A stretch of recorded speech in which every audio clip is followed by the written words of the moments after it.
napapansin na nila mga gawi kong parang hindi pambabae. Kasi bis na Chinese Carter, laruan ko ay text sa cholens. Tapos kajamin ko lagi noon mga sigang lalaki sa amin.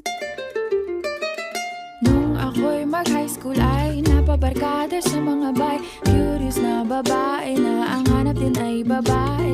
Sa halip na makeup kit, bit-bit ko ay gitara.